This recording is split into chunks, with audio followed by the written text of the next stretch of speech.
première responsabilité d'un chef d'État, c'est de créer les conditions du meilleur vivre pour ce peuple.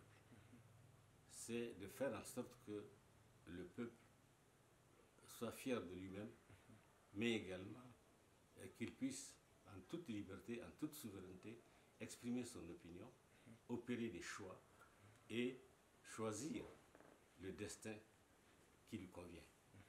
Et c'est ce qu'ils sont en train de faire, les trois chefs d'État en question. Mais lorsque vous avez affaire à une organisation qui ne fait rien pour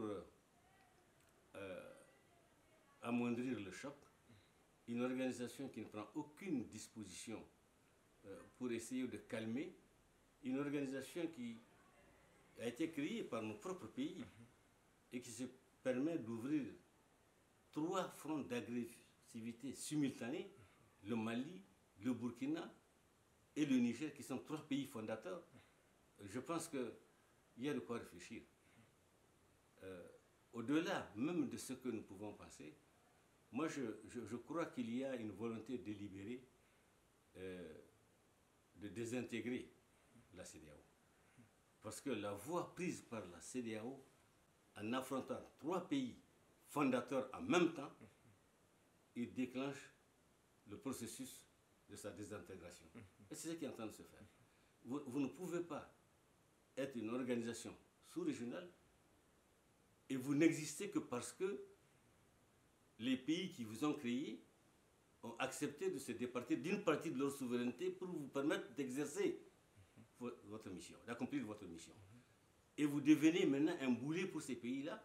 C'est vous, le glaive avec lequel on veut trancher la tête de ces pays.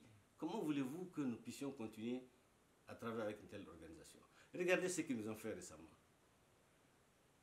Ils avaient pris rendez-vous. Les responsables du Niger ont fait un certain nombre de concessions, malgré l'opposition du peuple.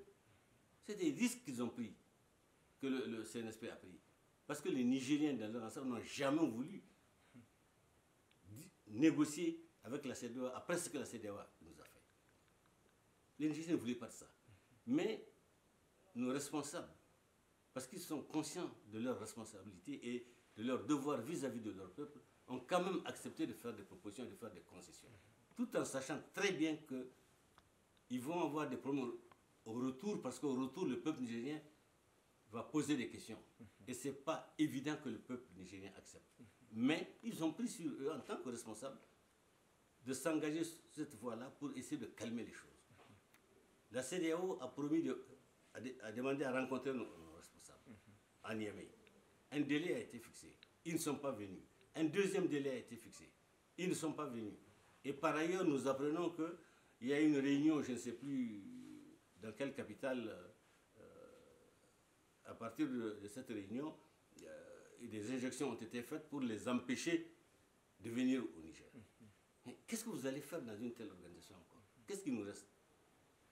Mais comment voulez-vous qu'on nous maintienne dans une situation à travers une organisation qui est toujours en train de nous menacer?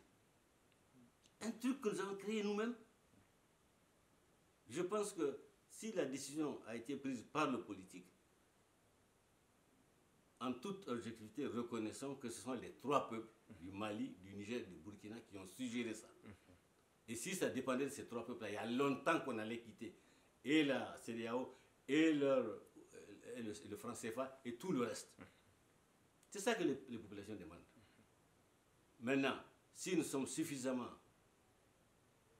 humains, suffisamment intelligents, suffisamment organisés, c'est à nous de trouver tous les moyens, tous les mécanismes pour résister à cette affaire-là et pour parer les conséquences de tout ce qui peut advenir.